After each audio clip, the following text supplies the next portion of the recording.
So fast forward to this book, because this book is just as important, or maybe even at some parts, I think maybe even more important, because it was published in 89.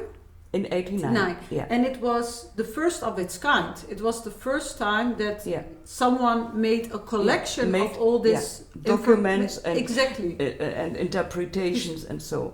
Yes, it came like this. In about, I wrote a second book, was Journalism of Assyrians, which came 1985, and then there were other things, so maybe articles and so. And then 1987, I remember this very well,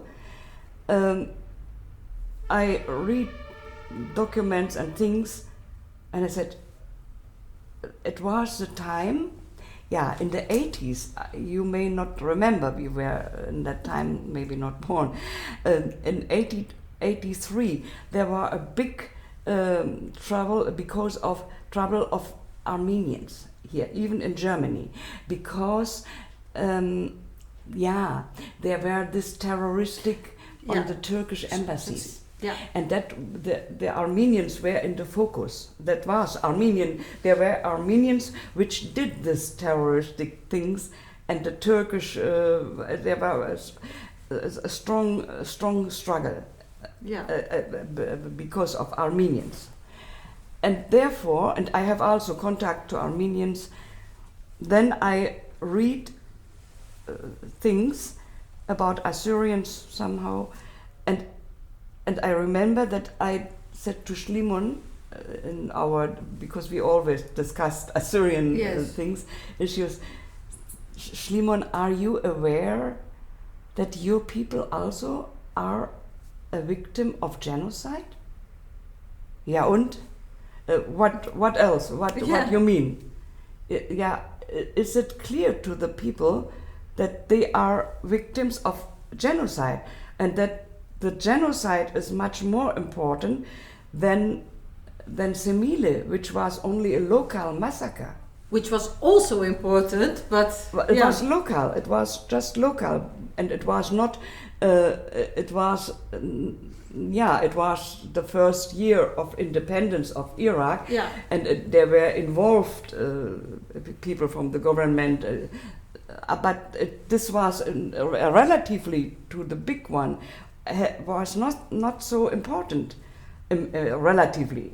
But you make 7th August important, but your people became victim between 1914 to 1918 and even later. Okay, what do you want to say with this? One has to write something. Okay, write something. That was his reaction. And Shlimon is a very convinced activist on Assyrian things, but he's of course not a historian. And then I started the book, 1987. And it was again this was better with finances, because for 1.5 years I got a monthly salary, not a salary like a stipendium, by scholarship, by this they collected money, the editors. And then they said to me, how long do you need? I said, maybe a year. And then I prolonged it of 1.5 years. And then it was published. What was your first conclusion when you started to dig into the genocide that happened to the Assyrians, and you started to read more and more documentation? What kind of feelings did you have? As I said to you, I was myself. I could have better known, because much of the literature I read during when I wrote the first book, but it was not in my concept that I was thinking of it, because the Assyrians themselves, Armenians, always their identification is the genocide. Yes. This is, Armenian without genocide is not possible. You will not find any Armenian who does not know, and since the last 100 years. From the beginning, and they sometimes they make fakes and everything just to make we are the victims of the first genocide of the century. Yes. And they started this even when they were in the League of Nations from the beginning. And from the beginning, they tried to keep out the Assyrians from the beginning. And yes. later, they even took out 100 pages of the most important book for themselves, because they are dealing with the Assyrians, which I wrote in my book. Don't you think that's strange? Wouldn't they have like an even stronger plight if they would have included also the Assyrians and the Pontiacs? And you can compare with the Jewish people. The Jewish people tried even to get away from the Armenians, because they say we were the first.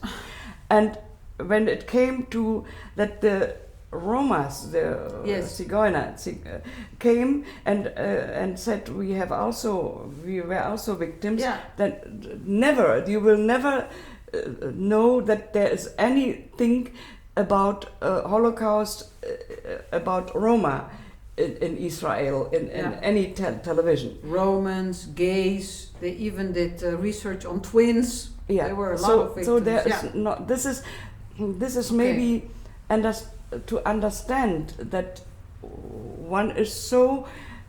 Even now, for example, you know Gaza yes. now, and you know that 7 of the one human right were killed. Yes. And then journalists spoke about this in Israel. I mean, they are not Hamas or so. They were foreigner. Yeah. Helped to give food for the people. And journalists yesterday or before yesterday spoke to this, to some of the who waiting for the hostages. And they said, we are not interested on the 7. Don't ask us. We don't want to have anything to do with this. We have our own problem, and this is we want to have back the hostages. So you can see that in this there is a study way that is called victimology. Yes. And victimology is typical that they get out everything else what has nothing to do with yourself. I guess this is a very simple explanation, and one there are big books about this, but so this is maybe one of the reasons. So I want to ask you about the events that led to the Holocaust, because the Holocaust, the genocide. The cycle. I have a special reason why I called put it Holocaust, and yeah. I may explain this. Do you know that the Jewish don't want to make use of the word Holocaust in Israel? It's a Shoah. It's their own terminus is Shoah. Yes. The Holocaust is a word which came in the 7th century. It has different meanings, but one of the meaning is people for religious reasons are burned totally, like Brandopfer. Yes. The Jewish are right, schon in the 60s they are this. Holocaust is not a term that we are victims for, because we are not we are not persecuted. We were not persecuted because of our religion. We were persecuted of our race, and this has nothing to do with religion, because many were baptized and they were put to Auschwitz. So the Assyrians, they were persecuted for religious reasons. Yes. And when they became Muslim instead, then they were saved. Saved, yes. So the word Holocaust for Assyrians is correct. Even Armenians could not use this word because there was much policy in it. Because they were very political, they had two political parties and all this. There was a political reason that the Turks have persecuted them. Assyrians not. There were no any politic in them. So I used the word Holocaust, and I wrote an article, an essay, which is also quoted in the Wikipedia article about Holocaust. This essay is quoted because of special things. You can check it. Yeah. This is the reason why I called it a forgotten Holocaust. So the events that led to the, as we call it, the Seifel. I read about the fact that the British created military posts in the end of the 1800s in Turkey. Yeah. So to me, that was one of the accelerators where I believe the British were doing this because they did it in Van, Diyarbakir and Erzurum. To me, it feels like when they created these military posts, they did it somehow to, let's say, to be a savior of the Christians there, but at the same time, it created bad blood with the neighbors of the Christians. Yes, of course. It was when the Turkish-Russian War ended. It was the third Turkish-Russian War, in 1877 to 78, and there was the Berlin Conference, and in the Berlin Conference 78, the English made pressure that the Turks have to make reforms in their Asian provinces, and that there in every town of the Asian provinces there should be English consuls to control what happened there. Of course, first it was that the English, there was always a rivalry between English and Russia, and this is near of Russia, so they wanted to be in these places to have the control over the area. And beside, as a second hand, so to give protection over the Christians, but this was just we can say a pretext. Yes. From everybody, it was a pretext. From the French, from the Russian, and from even the missionaries. They were a tool of the politic from every missionary who was there.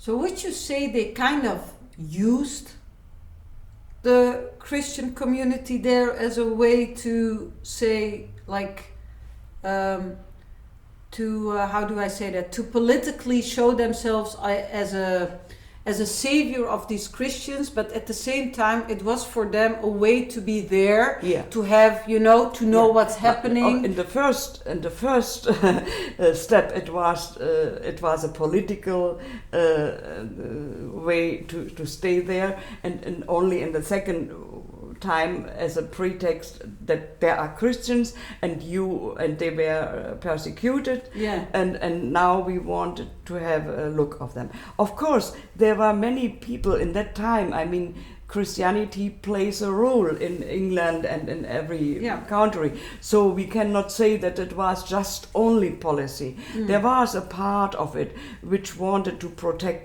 the people, and there was a protection then. Of course, when there was an English consul, it was a kind of protection, and the Turks had to be careful then.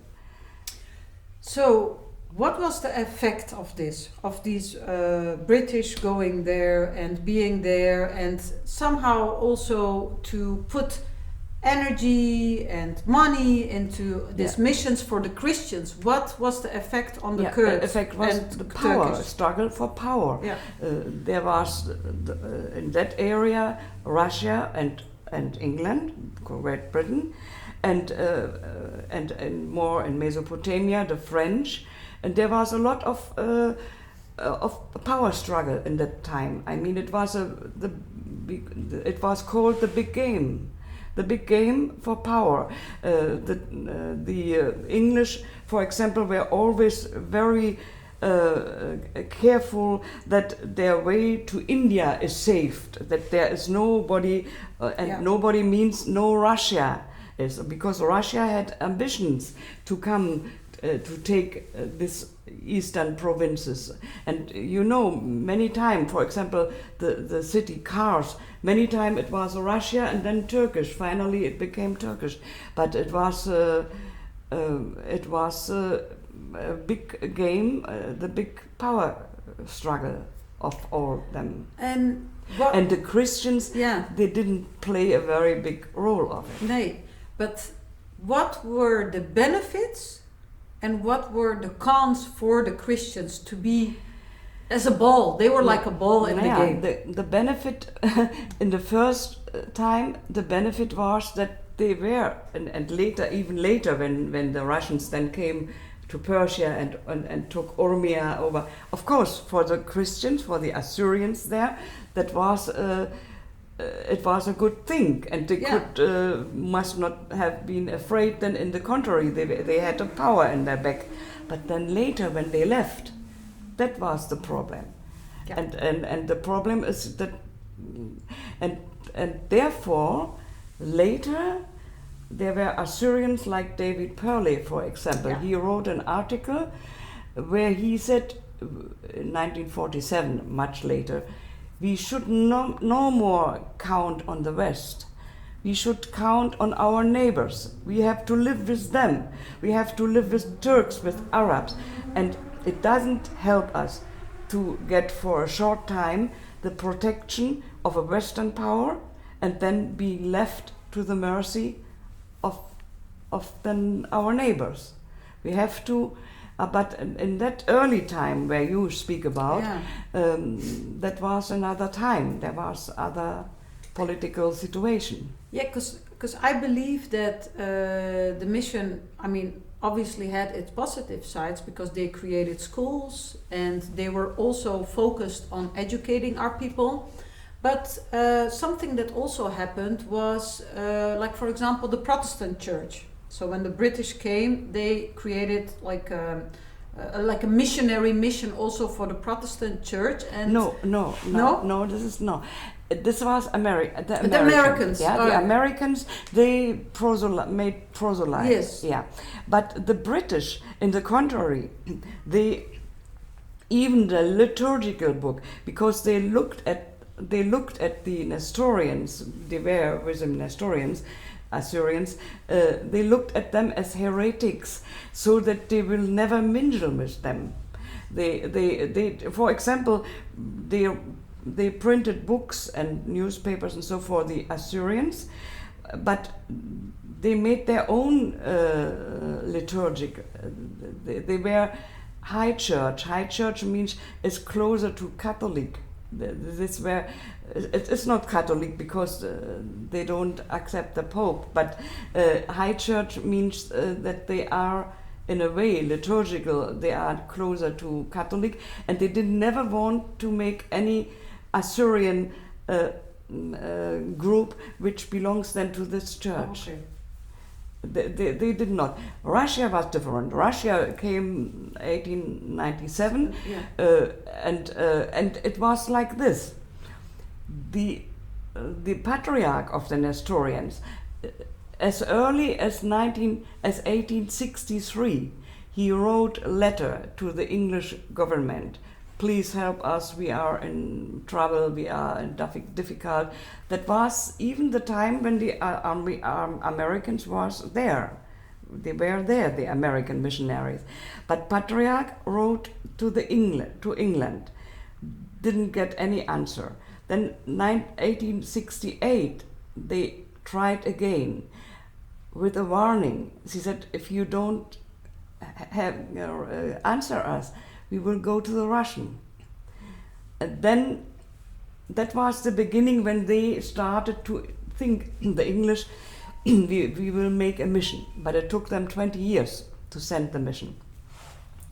And in this time, because, you know, in the Russia was near the border. It was not Russia, it was Armenia and Georgia, so, but it was belonging to the Russian Empire. Yeah. And many Assyrians worked in Russia as seasonal workers, Gastarbeiter. So, Yeah. And then came back. So there was even a small a church in Tiflis, for example, in as early as in the short after in the 60s, 1860, they had an Assyrian church in Tiflis. That means there were stronger relations to the Russians from the beginning than, for example, to the English. Yeah. Or to American. That was far away. Russia was directly after the border. And then in the 90s, they started to get closer relation to the Russians. And when the Russian came, they came not just one missionary, so they came as a strong political force. Though it was before army came, 10 years before, yeah. But they were strong, and they came, and 15,000 Assyrians were converted to the Russian Orthodox Church.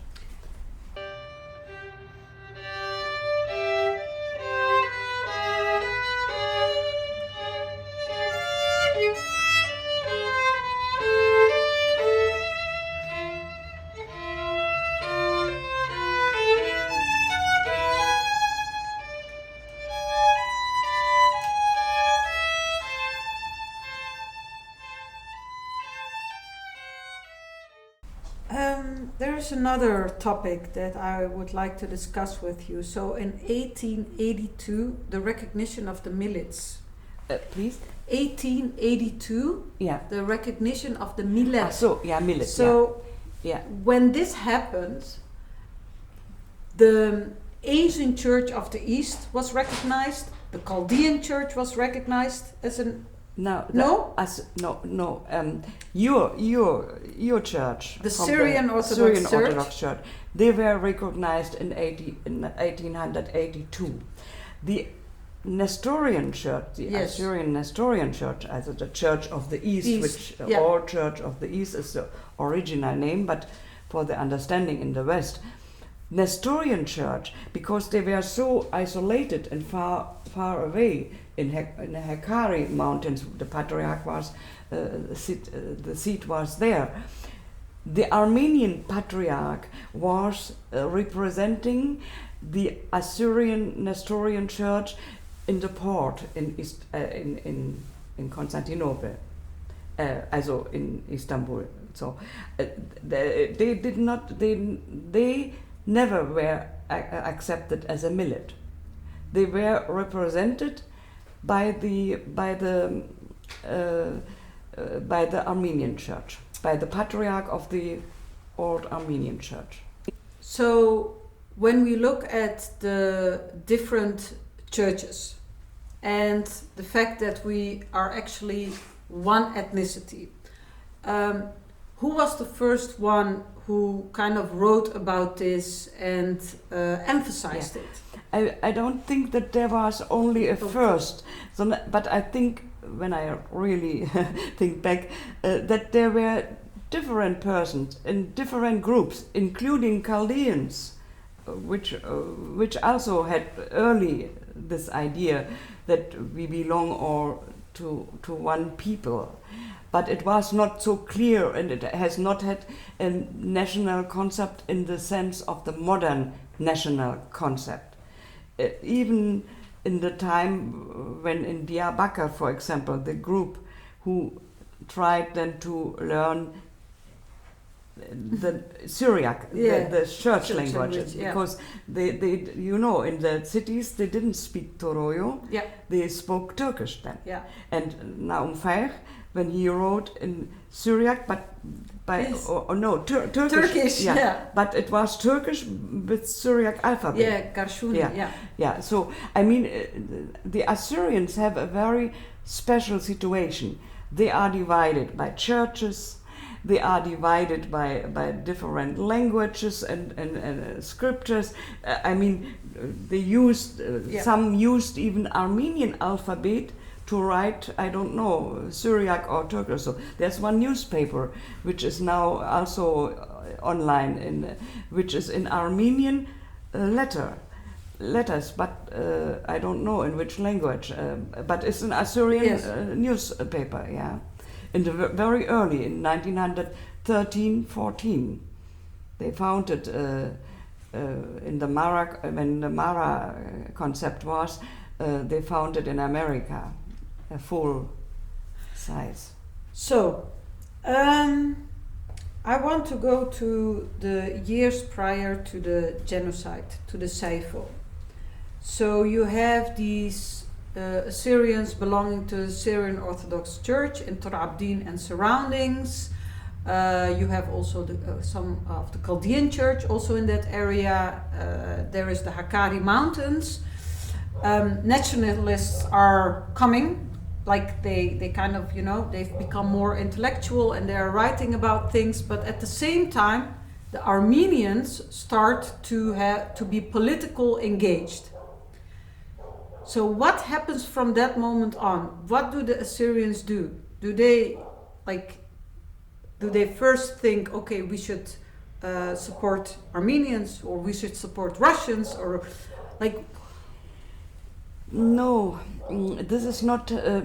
First of all, Armenians are more northern. Yes. Even from the area, they are different. I mean, they couldn't come together. So, the only thing is, as far as I remember, that there was during Saifo, I believe Ara Petrus had one troop. He was commanding one, and he was during 1915 to 17. He was engaged in 11 battles against the Turkish army. Yes, because I have it from your book, from Assyrian Heute. The 10th of May 1915, it's when Marshimon declares the war to Turkey. Yeah, but you must one thing know, which Assyrians mix up. Yes. The real enemy from Ara Petrus was Marshimon. They were not together and not allied, in the contrary. Ara Petrus was a real politician. Yes. And he was not very religious. He was originally belonged to Catholic Church. When he was working with the Russian, he converted to Orthodox Church. He didn't care which. And this, and Marshimon knew this. Marshimon was focused, and I'm not speaking only about the person of the patriarch. That was Mar Benjamin in that time. Until 1918, he was killed by the Kurdish, courts. He and the whole family, the cleros. That was a clan. Yes. Marshimon's family was a clan, and he was. During the time when the Russians were occupying with army Urmia, which was in 1909 to 1917, when the revolution came, they went back. Ara Petrus was very strong working with the Russians, and the patriarch tried the same. He tried to.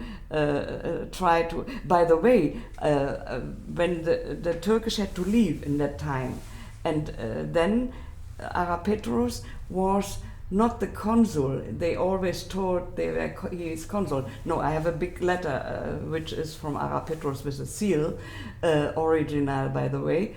And this letter is written in French. Yes. I should have brought it. Yeah, that would be interesting. Yes. So Ara Petros was trying to intrigue against Marshemon, and finally, when it came to Bakuba, then Yes. much later, Yes. finally, Marshemon won the family because Ara Petros was then exiled. Yes. But he long time he was very good in political and diplomacy, first with the Russians, then with the English, and then with the French. But don't you think that was the way to go? To Yes, yes. loosen ourselves Yes. from the church power? Yeah, several times there was a way, a crossway, and Yeah. every time when there could have been something, then something big happened, like the genocide, for example, when Yeah. it started in 1914. And then it was no more possible to go this way. Several times it was in this. It's a tragic for the Assyrians. I mean, a small people. There were several times opportunity to find a way to get something more than just to be involved in church. Yeah, because I also read the biography of Nahum Faik, which was published by Abud Zaytoun, and there was one letter that I found very fascinating. It was where Nahum Faik requests to use the press, because he started to write and he wanted the press, and it was in one of the monasteries in the basement, catching dust. Yeah. And then the bishop, he initially kind of forbids him, like, you are not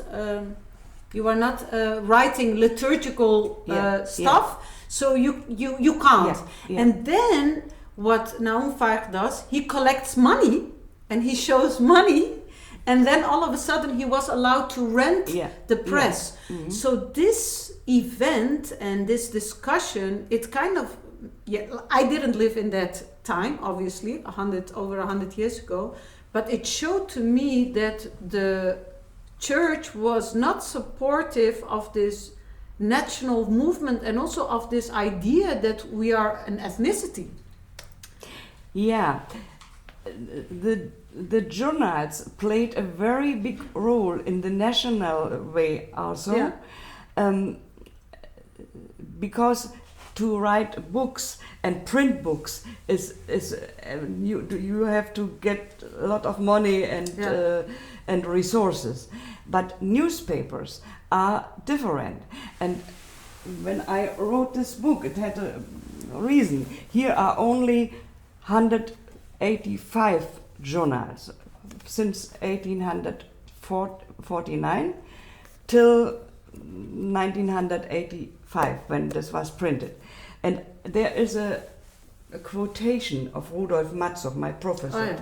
And the quotation says, there is no another people in the world which is so small, which has such a heavy history, and which is so divided inside and outside, which has, in the literary point of view, which can be compared in literary point of view with the Assyrians, because of their journals. I went 2000. I was invited to Australia, and when I came back, I brought a lot of different journals with me, and when I was home, I put them all on my writing table to see how many different magazines, and so in Australia, where people is only since 30-40 years. Yeah. And this one were 12 different journals and magazines. And then I got a visitor from India, sick, with the Yes, turban. yes. And he said to me, "What is this?" I said, "These are the Assyrian journals and newspapers from Australia." And he asked me, "How many are they?" I said, 20,000. And I said, "We are 23 millions in India, but we have only 2 or 3. And this is the difference. Everywhere when Assyrians came, for example, when they came to Bakuba as refugees with nothing, the first thing what they did was to collect money for a printing press. Yeah. This was the first thing. Everywhere they get, in America, in Russia, everywhere, the first thing is we want to print. Of course, religious books, but journals, magazines. So, and here in this book, I try to represent which in my time was available. Now it is this is about only 1/3, the 185 different journals and magazines is only 1/3 of what now is known. But don't you think that one of the reasons might also be the fact that we think we have so much to catch up? Because like 100 years ago, there were maybe 5 journals, in the one in... but it was the Persians, who were millions, Yes. they didn't have any. So why do you So think... you had also they had the American, the English, the French, and then you had Kochba. Kochba was the first which Kochba, Assyrian made, Yes. and which was a national, and that was in very early. I can't remember. I have to look when it was exactly. Yeah, I think it was late 1860s. Yeah, it was very early even in the beginning of the 19th century, 1906 started, but very early. I mean, so that means you're relatively to your number and to your opportunities, you were very advanced. And of course there were, and even the missionary didn't all the work. It was the people, the Assyrian people, who helped them. The missionaries, they had to learn Assyrian first, and all. They did this with the help of Assyrians. So do you think that it helped us to have this many also different journals? No, now the era of journals is over. We are now internet. Now is no more any.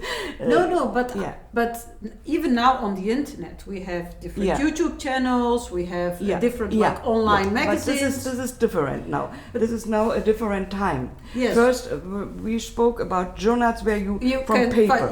From paper, and not only for you is over, for all of us is over, because with the digital but do time. you think it helped us? It helped us as a people to unite or divide to have that many journals? No, now is totally different, because now the majority of Assyrians live in the Western world. Yes. And a very few people live in Iraq. Iraq is the most people, but then Iran very few, and so they are all gone. Turkey, to Abdin is empty, and Syria almost 2,000 people there. Yeah, very few. But because of the internet and of the social media, there are new chances. Of course, there are many new chances. It started when the new generation, like you, maybe we should speak about one thing. You didn't ask me one question, though you have it in your question and answer. How was the reception of the Holocaust book? Yes. Nothing. 1989, I got the book, and there were some people who wrote about it, but there was no anything. The Assyrians didn't care for it. In Germany, Switzerland, so was no any. The reception started in 1998, 11 years after the book. Of course, the Germans, I got many feedback from the German people who read the book, historians and also other people. So, but the Assyrians themselves, there was no any reaction, many times. And 1998, I got a call from a woman or from man, a woman, Jacqueline something, and this was the Doronoye people. They were the first who wrote about the book, who in their newspaper Reno Hero, who invited me, and which were able to make conferences. This was the first group, Reno Hero, and then and then it goes soon. In 2000 there were conferences about genocide in America, in Australia twice. And then came Switzerland, and so then this came, but it took about more than 10 years that there was any reaction. And this, what do you think is the main reason? The reason was that there was then a new generation who was studying, who was able to read the book and to understand the full consequences of it. Because I was raised with the stories of the Saifo, even as a... Saifo was not yet created. I know, but I was raised with the stories of the Saifo, so we were among ourselves. Yeah, among yourselves. We would... Not Saifo only. Ferman. Ferman. And also it's not that the people didn't know, but they didn't put it in a big context. True. Everybody knew it. Of course, they lost their own families, and so they knew it. And not only this, in the 1920, and so there were a lot of books written, but then they were in French, in English. Also, Sorma Khanum wrote the book, and then this priest of a Chaldean priest, very important, but this was soon forgotten. The written statements and the documents. There were a lot of documents, and now they are all in Sweden. For example, Jan Bet Soldier, or so, I don't know what is his name.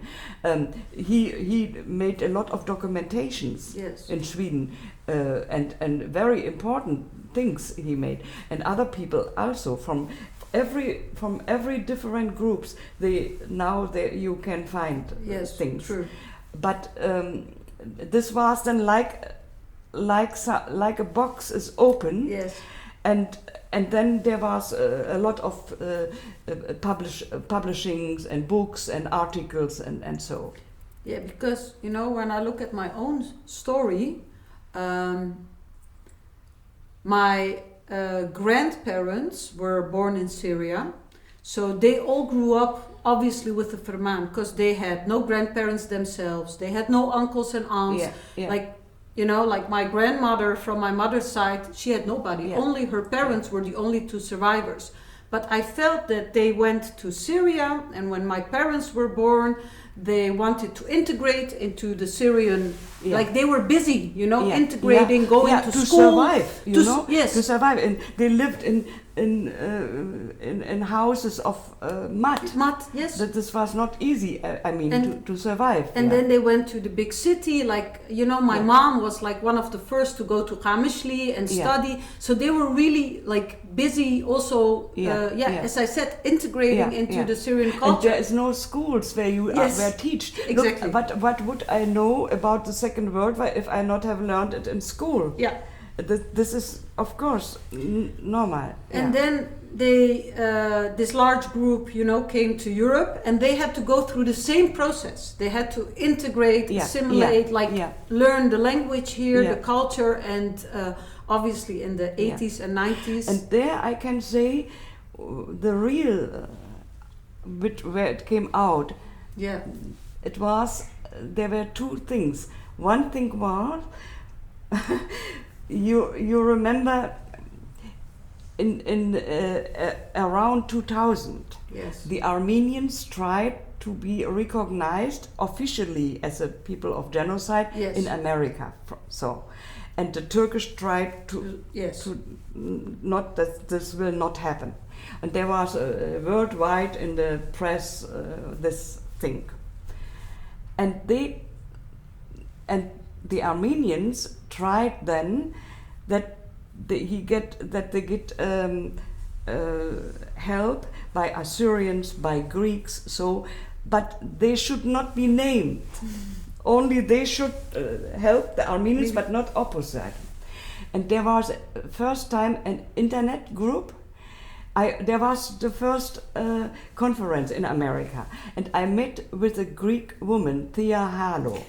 Not even my name. Yeah. The book she wrote. Great. Yes. That was not yet. Yeah, not even my name. So, and her father was Assyrian, you know, mother was and mother Greek. Yes. And we met each other. Thea Halo is a painter. She is not a historian. It's just the story of her mother, nothing else. And then when we met together, I gave her, my book is German. She could not, she's American, she could not read German. But I showed it to her, and she was good in internet. And then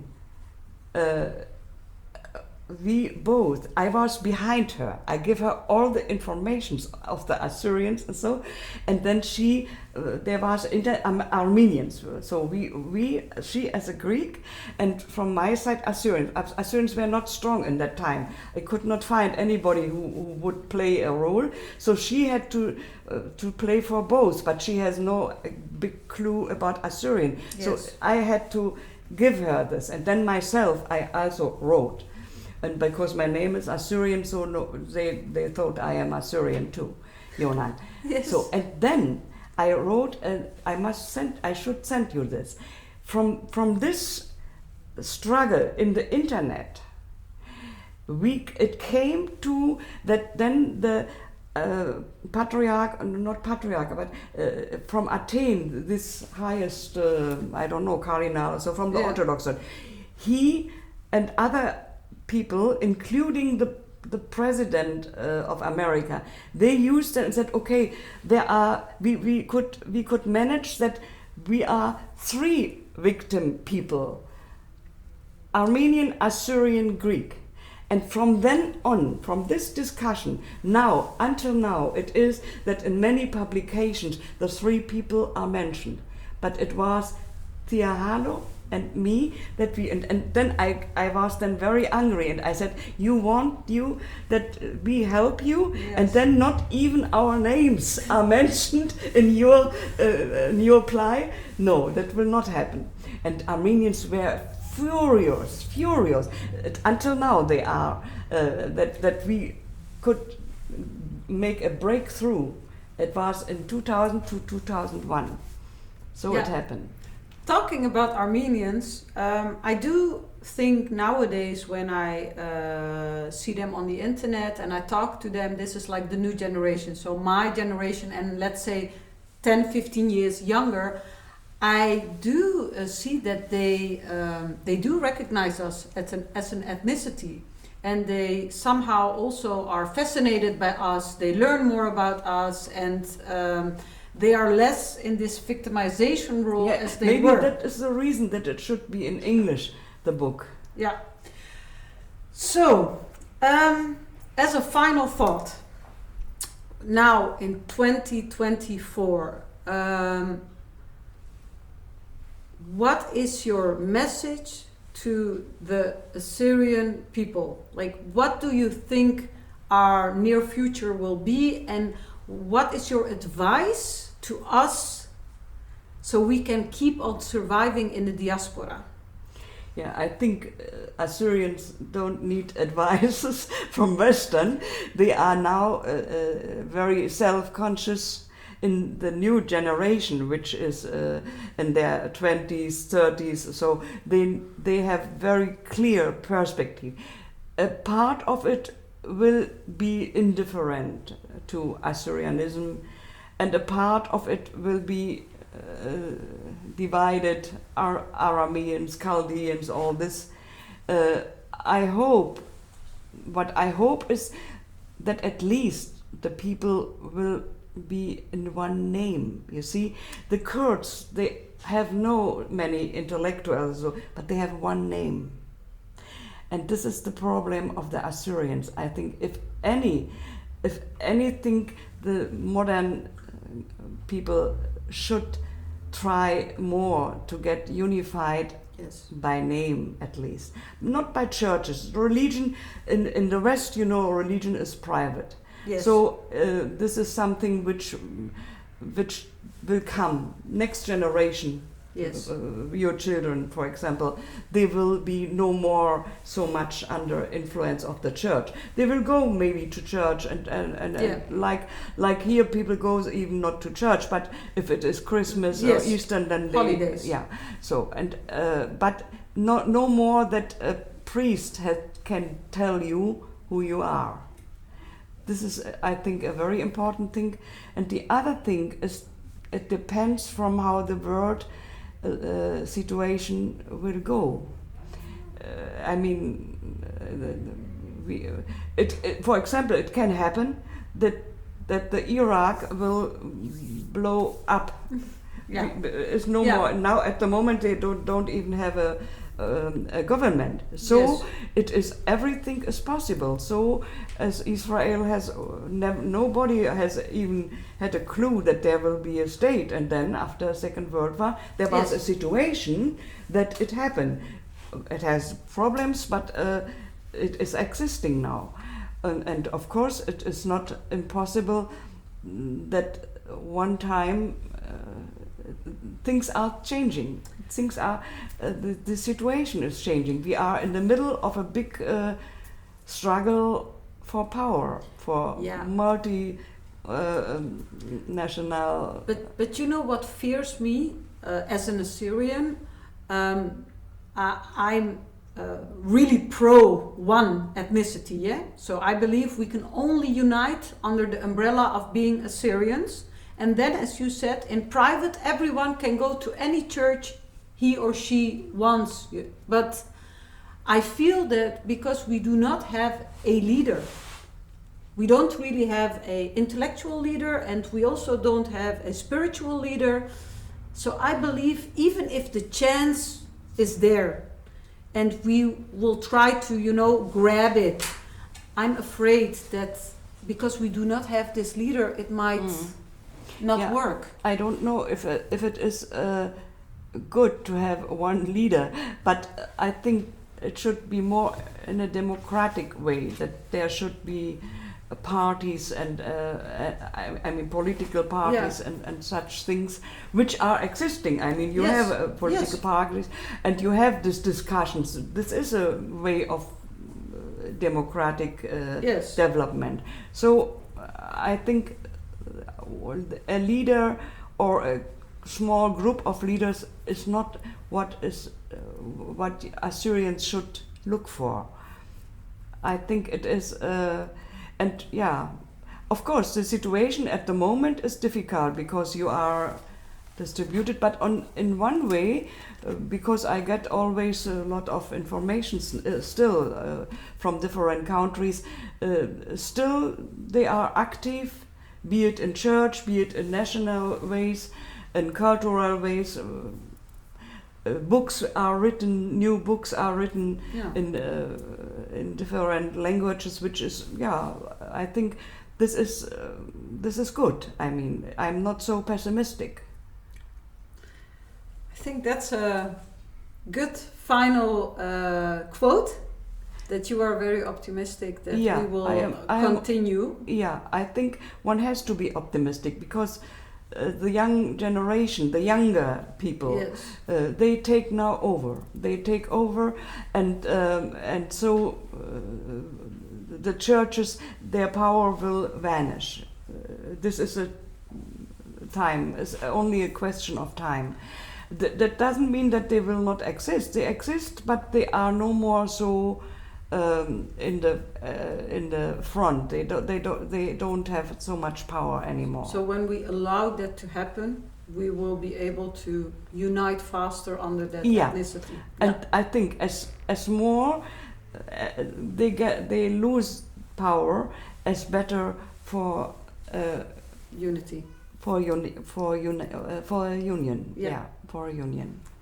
Thank you very much for this interview. A pleasure. Basima Rava. Basima Rava. Thank you.